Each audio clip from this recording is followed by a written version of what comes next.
غرباء غرباء غرباء غرباء. إن الحمد لله نحمده ونستعينه ونستغفره ونؤمن به ونتوكل عليه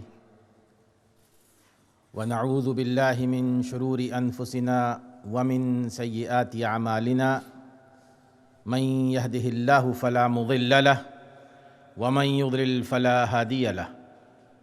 أشهد أن لا إله إلا الله وحده لا شريك له وأشهد أن سيدنا ومولانا محمدًا عبده ورسوله. أما بعد فإن خير الحديث كتاب الله وخير الهدي هدي محمد صلى الله عليه وسلم وشر الأمور محدثاتها وكل محدثة بدعة وكل بدعة ضلالة وكل ضلالة في النار. فأعوذ بالله من الشيطان الرجيم. بسم الله الرحمن الرحيم. ثم لتسألن يومئذ عن النعيم. Brothers and sisters in Islam, the Muslim families in the West are blessed with everything: wealth, security, peaceful atmosphere, etc. But still, we are facing many issues here. And the most important issue we need to deal with is the tarbiyah and upbringing of our children and our new generation. We hear news every day, such as drug raid in Muslim households, Muslim girls running away from home, and other such incidents. Likewise, you will heard of the recent news where the parents are accused of killing of their daughter, their own daughter, because they thought she is on the wrong track. One reason given for such incident is the name of honor killing, both here and in our homelands. This is totally against Islam and has no link with Islamic guidelines. Islam does not permit that on the basis of doubts you take someone's life.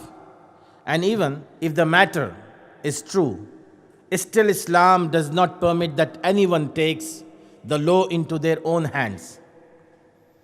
Anyone who does this, Islam considers them as one who spread mischief on this earth, and they become entitled to Allah's wrath, anger, and punishment. Allah says, if anyone kills a believer deliberately, his reward shall be eternal hell. Allah will condemn him and reject him and prepare for him a terrible punishment. The question arising here is that who do we blame and what leads to such incidents to take place? If we study the Quran and Hadith, we can easily say that the blame goes firstly on the parents, on those parents who have children as a blessing from Allah subhanahu wa ta'ala, but they fail to fulfill their responsibilities as parents. The Prophet sallallahu alaihi wasallam says, every child is born on nature, on Islam, but the parents turn the child to Christianity, to Judaism, and or fire worshipping. And also Prophet sallallahu alaihi wasallam says, each of you is responsible, and you will be questioned about your responsibility. Islam has not only given great importance to tarbiyah of our children, such that it is an obligation upon the parents. As Allah subhanahu wa ta'ala says, O you who believe, save yourself and your family from the fire. Allah also says, order your family to offer prayers, and you too be steadfast in your prayers. And the Prophet sallallahu alaihi wasallam says, you should order your children to pray when they are 7 years old. Another hadith states that a woman came to the Prophet sallallahu alaihi wasallam with her daughter who was wearing 2 gold bangles. The Prophet ﷺ asked the mother that, have you paid the zakah on this gold? She said, no. The Prophet ﷺ replied that, would you like it that Allah subhanahu wa ta'ala wears two bangles of fire on the day of judgment to you? So the woman removed the two bangles from her daughter's hand and gave them to the Prophet ﷺ to spend in the way of Allah. These ayats and these ahadith indicates that parents are responsible for their children. Our responsibility is not just limited to providing daily necessities such as food, clothes, etc. for our children. But our main duty is their tarbiyah, so they can be recognized as good Muslims and good citizens of the society. And tarbiyah, upbringing, that does not mean we just teach our children to read the Quran, or we leave it upon the madrasa or masjid to make our children good Muslims. We should ourselves teach our children the pillars of Islam, the pillars of Iman, the belief in the day of judgment, the facts about the grave and about paradise and hellfire, about being truthful and honest, being trustworthy and having a good character with good manners, and how to refrain from foul language and lying. We should also teach them about the rights of others upon them. These teaching will make our children closer to the deen and help in their better upbringing. The elders, as well as the elders, must be role models and a good example for the children, which helps in their tarbiyah, and especially from their parents. If they are good, then the atmosphere in the home will be good, and vice versa. We see some parents who only think about their own hereafter. The father prays, and so does the mother also. Father attend the masjid, but they never call their children to pray with them. The Prophet ﷺ says about such parents that there are three types of people who Allah will not look at or speak to on the day of judgment. One of them is the shameful person, shameless person, who accepted bad deeds in his home and who does not refrain his children from doing bad deeds. Parents should also pray for their children, do dua for their well-being, not only in this world and the hereafter, before they are born and after it. But many parents don't even do dua for their children. It is sunnah of the prophets that they used to pray for their children. As mentioned in the Quran, the Prophet Ibrahim alayhi salam prayed, "O Allah, give me pious children." And after the birth of his children, he prayed Allah subhanahu wa ta'ala, "O Allah, save me and my children from idol worshipping. And O Allah, make me and my children establish prayers." Another major reason that wrong tracks our children is when they see their parents fighting and arguing all the time in the home. Children who witness this become negative minded in their own lives. And such atmosphere in the house then leaves no opportunity for the parents to do tarbiyah of their children. And one more reason is when parents get separated or divorced, this has a major effect on the children. And we have seen that a large majority of the children that are on the wrong path are mostly from single parents' families. If we look at each of these examples, the one main point that comes across is that if the woman of the household, mother or wife, is pious and fears Allah, then a lot of these issues can be overcome. If we want our children to grow up in a pious atmosphere, then we must ensure that when marrying, we select a wife who is pious and will bring this piety into our home. As the Prophet ﷺ said that one marries a woman for 4 reasons: her wealth, her beauty, her family, and her deen. And the Prophet ﷺ guided that if you select the pious woman for her deen, you will be successful. In another hadith, Prophet Muhammad ﷺ says, if anyone can benefit you in this world after the fear of Allah, that is a pious wife. Whenever you order her to do something good, she obeys. When you see her, you feel happiness. And when you are away from home, she protects your wealth and her respect and her chastity. And if we follow the teaching in these ahadith, then we can save our family life. Those brothers who are already married, if their wives are not pious and not practicing, then it is their duty to provide Islamic education to them and prepare them so that they can bring happiness and piety into your home.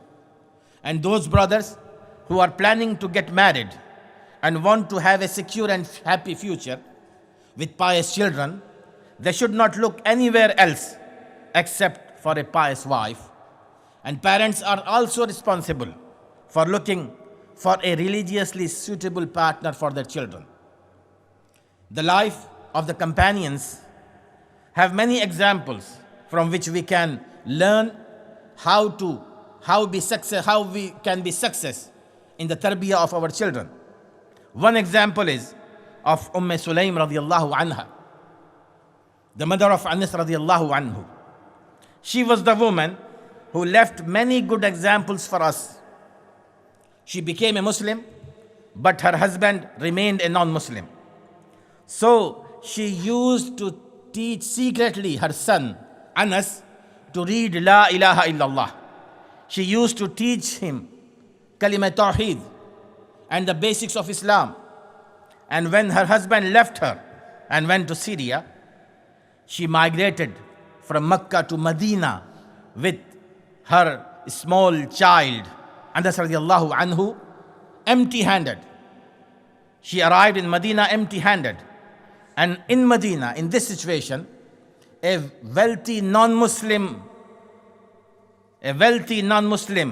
Abu Talha, his name was Abu Talha, he proposed to her for marriage. Then she replied to him that someone like you cannot be refused, but you are a non-Muslim, non-believer, and I am a Muslim, so I cannot marry you. She also said, you make idols yourself and then worship them. And then Abu Talha, he offered her lots of gold and lots of silver if she wants to marry him.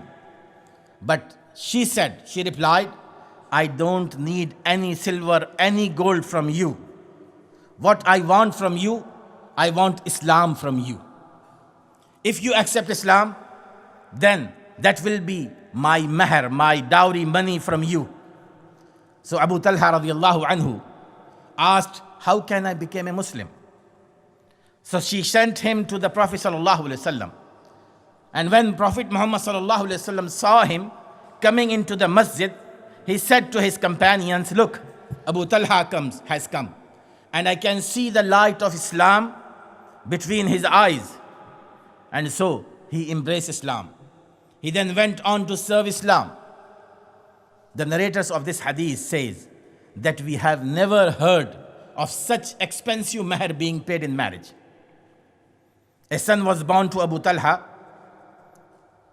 and upon his birth, Sulaym radiallahu anha sent her newborn baby with her other son Anas to the Prophet sallallahu alaihi wasallam for doing tahneek, so that the first thing he tastes on this earth is from the Prophet sallallahu alaihi wasallam's mouth.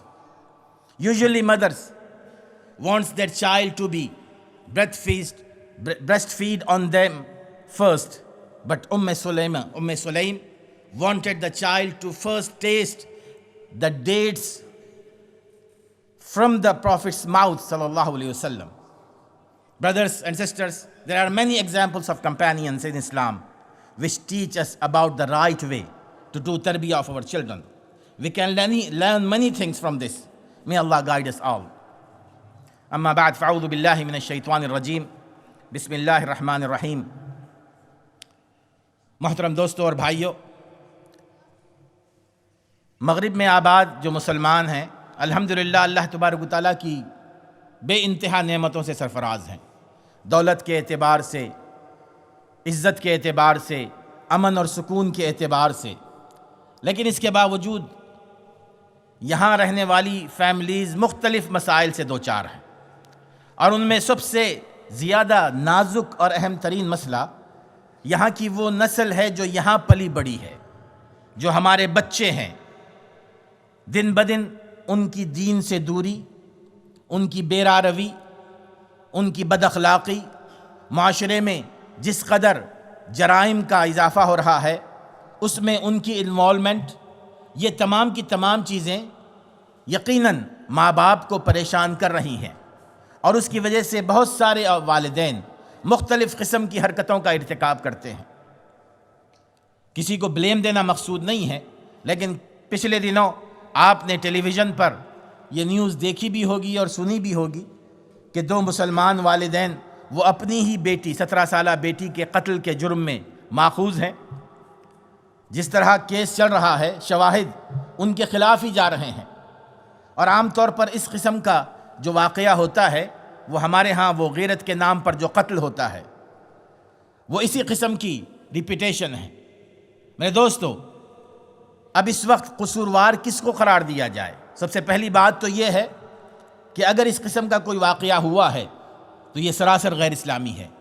اسلام اس کا کسی بھی طور پر اس کی اجازت نہیں دیتا کہ اس قسم کا قدم اٹھایا جائے، لیکن دیکھنا یہ ہے کہ اس میں قصوروار کون ہیں اور اس حد تک کون سی چیزیں ہیں جو پہنچاتی ہیں۔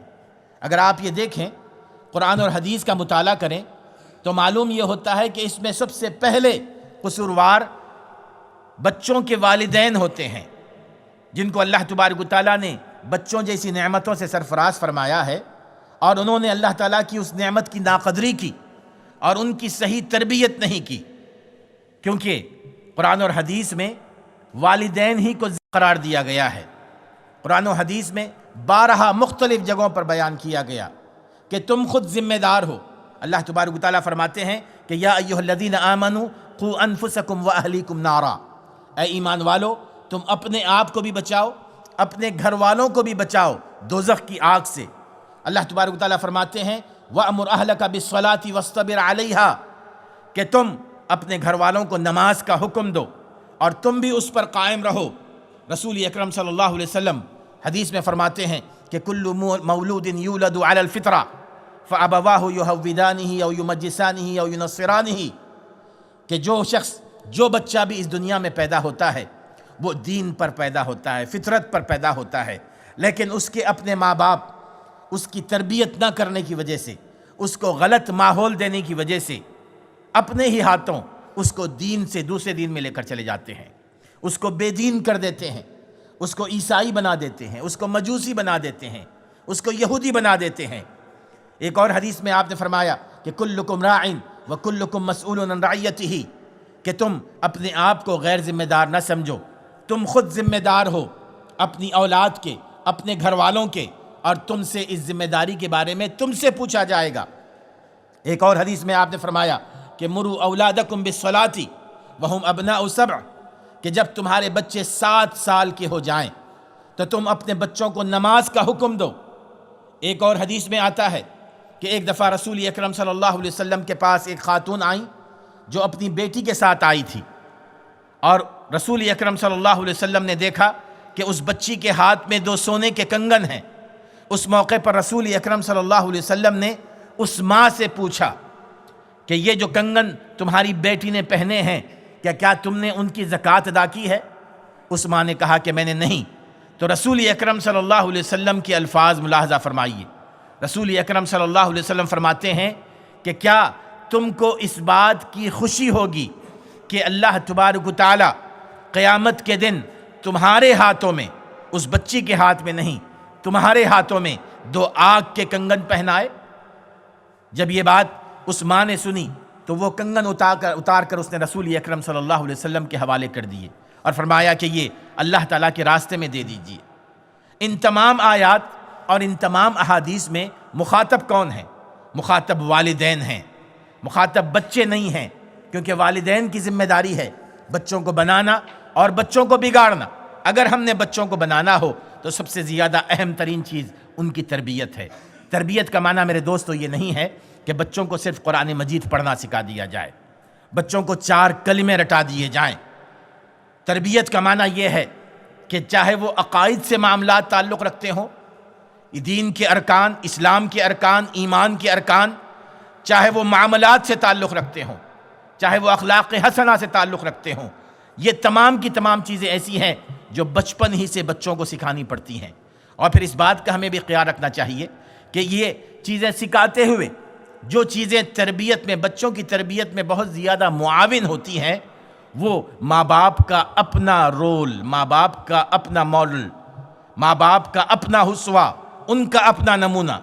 اگر وہ نیک ہوں گے تو خود بخود بچے اس تربیت کو جذب کریں گے۔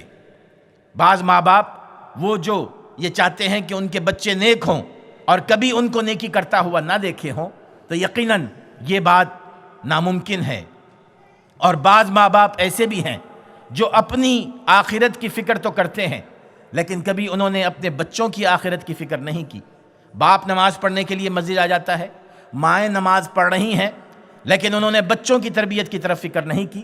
ایسے ماں باپ کے بارے میں رسول اکرم صلی اللہ علیہ وسلم فرماتے ہیں کہ ثلاثۃ لا یکلمہم اللہ یوم القیامہ ولا ینظر الیہم، کہ 3 افراد ایسے ہیں کہ قیامت کے دن اللہ تبارک و تعالیٰ نہ ان سے گفتگو کر فرمائیں گے، نہ ان کی طرف دیکھیں گے۔ ان میں سے آپ نے فرمایا الدیوث الذی یقر الخبث فی اہلہ، وہ دیوس جو اپنے گھر میں برائی کو پنپتا ہوا دیکھ رہا ہے لیکن آگے بڑھ کر اس سے روکنے کی کوشش نہیں کرتا۔ اور دیوس عربی زبان کا لفظ ہے، اس کا معنی اگر آپ کریں گے تو اس کا معنی ہوگا کہ جس کے اندر شرم ختم ہو چکی ہو، جس کے اندر سے غیرت ختم ہو چکی ہو۔ میرے دوستو، اگر ہم یہ چاہتے ہیں کہ ہمارے بچے صحیح مسلمان بنیں تو جہاں ہم اپنا ماڈل پیش کریں وہیں بچوں کی آخرت کی بھی فکر کریں۔ اور پھر دوسری چیز، ایک اہم ترین چیز جو بچوں کی تربیت میں بہت زیادہ معاون ہوتی ہے، وہ ماں باپ کی دعائیں ہیں۔ عام طور پر ماں باپ اپنے بچوں کے لیے دعائیں بہت کم کرتے ہیں، اور اگر کرتے بھی ہیں تو عام طور پر سنا ہے کہ بچوں کے لیے لمبی عمر کی دعائیں کی جاتی ہیں کہ اللہ تعالیٰ تمہیں لمبی عمر دے، اللہ تعالیٰ تمہیں صحت دے، اللہ تعالیٰ تمہیں تندرستی دے، اللہ تعالیٰ تمہیں تعلیم میں کامیاب کرے، اللہ تعالیٰ تمہاری تجارت میں برکت دے۔ میرے دوستو، یہ تمام کی تمام دعائیں دنیا سے تعلق رکھتی ہیں، اور یہ دعائیں غلط نہیں، اچھی ہیں، لیکن وہ لمبی عمر ہی کیا جس میں برائیاں ہی برائیاں ہوں۔ رسول اکرم صلی اللہ علیہ وسلم سے ایک ساتھی نے پوچھا کہ سب سے بہتر شخص کون سا ہے؟ آپ نے فرمایا کہ من طال عمرہ وحسن عملہ، کہ سب سے بہتر شخص وہ ہے کہ جس کی عمر لمبی بھی ہو لیکن اس کا عمل نیک بھی ہو۔ اسی نے پوچھا کہ سب سے برا شخص کون سا ہے؟ آپ نے فرمایا کہ من طال عمرہ وساء عملہ، کہ جس کی عمر لمبی ہو لیکن وہ برائیوں میں ملوث رہا ہو۔ تو صرف نیک عمر، لمبی عمر کی دعائیں نہ دیں، بلکہ ان بچوں کی آخرت کی بھلائی کے لیے بھی دعائیں دیں۔ جو انبیاء گزرے ہیں ان کی دعائیں قرآن مجید میں مذکور ہیں، ابراہیم علیہ السلام خاص طور پر، اور ان لوگوں کی سنت یہ رہی ہے کہ بچے کی پیدائش سے پہلے بھی، بچے کی پیدائش کے بعد بھی وہ دعائیں کیا کرتے تھے۔ جب بچے کی پیدائش سے پہلے ابراہیم علیہ السلام نے دعا فرمائی کہ ربی ہب لی من الصالحین، اے اللہ مجھے اولاد تو دے لیکن ایسی اولاد دے جو نیکوکار ہو، جو صالح ہو، جو دیندار ہو۔ اور جب بچے ہو گئے ان کو تو انہوں نے اس وقت دعا کی کہ وجنبنی وبنی ان نعبد الاصنام، اے اللہ مجھے اور میرے بچوں کو شرک اور بت پرستی سے بچائے رکھ۔ رب اجعلنی مقیم الصلاۃ ومن ذریتی، اے میرے اللہ مجھے نماز کا پابند بنا دے، میرے بچوں کو بھی نماز کا پابند بنا دے۔ میرے دوستو، یہ وہ مین پوائنٹس ہیں جو تربیت میں ہمارے بہت معاون ہوتے ہیں، لیکن بعض رکاوٹیں بھی ہیں۔ اگر ہم صحیح بچوں کی تربیت کرنا چاہتے ہیں، ان کو مثبت ذہن کے ساتھ آگے بڑھانا چاہتے ہیں، تو گھر کا ماحول بھی اس میں بہت اہم کردار ادا کرتا ہے۔ وہ گھر جس میں شوہر بیوی آپس میں ہمیشہ جھگڑتے رہتے ہوں، جہاں تو تکار ہوتی رہتی ہو، اس گھر میں پلنے والے بچے ذہنی سکون نہیں پاتے۔ اس گھر میں پلنے والے بچے وہ منفی ذہن لے کر آگے بڑھتے ہیں۔ اور اسی طرح وہ گھرانے جہاں پر شوہر بیوی میں طلاق ہو چکی ہو، وہ ڈیورسڈ ہوں، سنگل پیرنٹس کے ساتھ طور پر جی رہے ہوں، ایسے بچے بھی یقیناً وہ معاشرے کے اوپر بوجھ بن جاتے ہیں، معاشرے کے لیے کوئی اچھی مثال نہیں بنتے۔ بہرحال ہماری یہ کوشش ہونی چاہیے کہ ہم معاشرے کو ایسے بچے دیں، ایسے شہری دیں جو صحیح طور پر اسلام کا نام زندہ کرنے والے ہوں۔ میرے دوستو، ان تمام چیزوں کو سامنے رکھتے ہوئے جو مین چیز سامنے آتی ہے مرکزی، وہ ماں یا وائف ہے، ماں یا بیوی ہے۔ اگر گھر میں ماں اور بیوی وہ نیک اور صالحہ ہوں گے تو یقیناً ان کے بچے بھی نیک بنیں گے، اور اگر بیوی یا ماں اس میں برائی پائی جائے تو بچے بھی وہی سیکھیں گے۔ اور اگر ہم یہ چاہتے ہیں کہ ہمارے بچے صحیح تربیت ان کی ہو تو رسول اکرم صلی اللہ علیہ وسلم کی یہ رہنمائی ذہن میں رکھنی چاہیے۔ رسول اکرم صلی اللہ علیہ وسلم نے فرمایا کہ عموماً عورت سے جب شادی کی جاتی ہے تو دنیاوی طور پر یہ دیکھا جاتا ہے کہ وہ کتنی حسین ہے، وہ کتنی خوبصورت ہے، وہ کتنی مالدار ہے، اس کا خاندان کون سا ہے۔ بعض لوگ یہ بھی دیکھتے ہیں کہ وہ دیندار ہے کہ نہیں، لیکن رسول صلی اللہ علیہ وسلم نے فرمایا کہ فاظفر بذات الدین تربت یداک، کہ تم اگر چاہتے ہو کہ خوش رہو، تمہاری شادی شدہ زندگی کامیاب رہے اور تم کامیاب رہو تو دیندار عورت کا انتخاب کرو، دیندار عورت کا انتخاب۔ ایک اور حدیث میں آپ نے فرمایا کہ اس دنیا میں اللہ تعالیٰ کا تقوی مومن کے لیے سب سے قیمتی چیز ہے۔ اللہ تعالیٰ کے تقوی کے بعد اگر کوئی چیز اس کے لیے فائدہ مند ہے تو وہ اس کی نیک بیوی ہے۔ اگر اس کو نیک بیوی مل جائے تو یقیناً اس کی نسل بھی نیک باقی رہے گی۔ صحابیات کی بہت ساری ہمارے سامنے مثالیں ہیں کہ انہوں نے کس طرح اپنے بچوں کی تربیت کی اور کس طرح انہوں نے نیک نامی پیدا کی۔ حضرت ام سلیم رضی اللہ تعالی عنہ مشہور صحابیہ ہیں، زندگی میں بڑی آزمائشوں سے ان کو گزرنا پڑا۔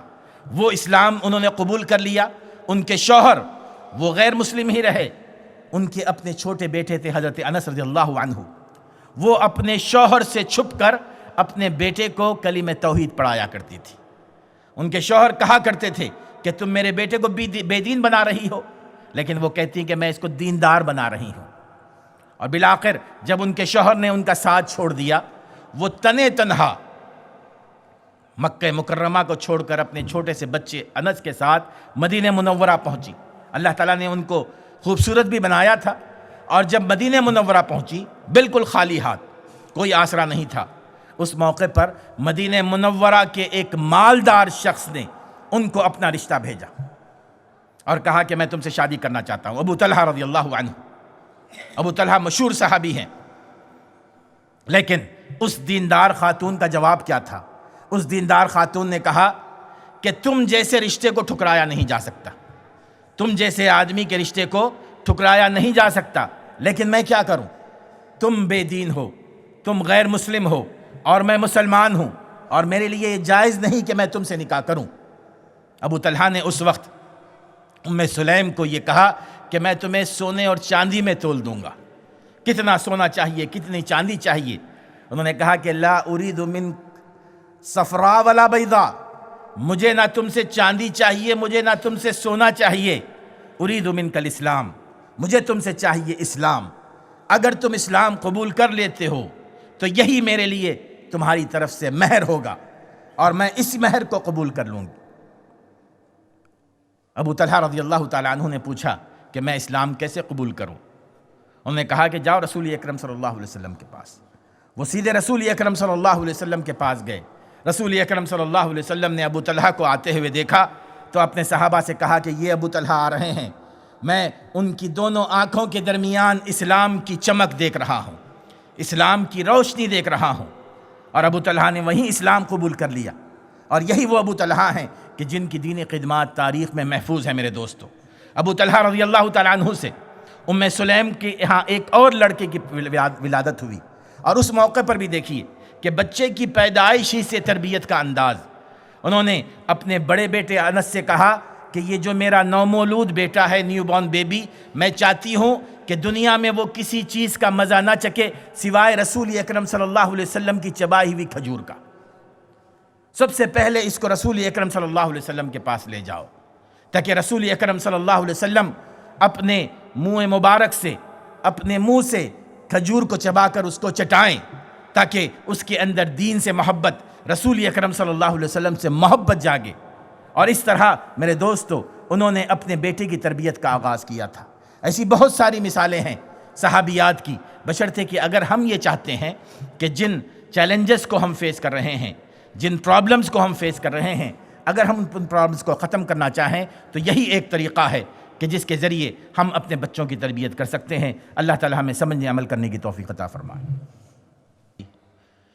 ونعوذ باللہ من شرور انفسنا ومن سیئات اعمالنا من يهده الله فلا مضل له ومن يضلل فلا هادي له اشهد ان لا اله الا الله وحده لا شريك له واشهد ان سيدنا ومولانا محمدا عبده ورسوله اما بعد فاعوذ بالله من الشيطان الرجيم بسم الله الرحمن الرحيم ان الله وملائكته يصلون على النبي يا ايها الذين امنوا صلوا عليه وسلموا تسليما اللهم صل على محمد وعلى ال محمد كما صليت على ابراهيم وعلى ال ابراهيم انك حميد مجيد اللهم بارك على محمد وعلى آل محمد كما باركت على إبراهيم وعلى آل إبراهيم إنك حميد مجيد ربنا ظلمنا أنفسنا وإن لم تغفر لنا وترحمنا لنكونن من الخاسرين ربنا آتنا في الدنيا حسنة وفي الآخرة حسنة وقنا عذاب النار ربنا تقبل منا إنك أنت السميع العليم وتب علينا إنك أنت التواب الرحيم وصلى الله على آله وصحبه وسلم تسليما كثيرا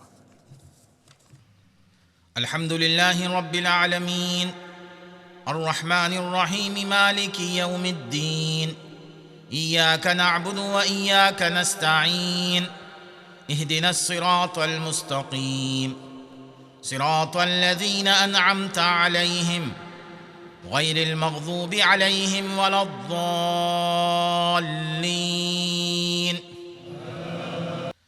سبح اسم ربك الأعلى الذي خلق فسوى والذي قدر فهدى والذي أخرج المرعى فجعله غثاء أحواه سنقرئك فلا تنسى إلا ما شاء الله إنه يعلم الجهر وما يخفى ونيسرك لليسرى فذكر إن نفعت الذكرى سيذكر من يخشى ويتجنبها الأشقى الذي يصلى النار الكبرى ثم لا يموت فيها ولا يحيا الله الحمد لله رب العالمين الرحمن الرحيم مالك يوم الدين إياك نعبد وإياك نستعين اهدنا الصراط المستقيم صراط الذين أنعمت عليهم غير المغضوب عليهم ولا الضالين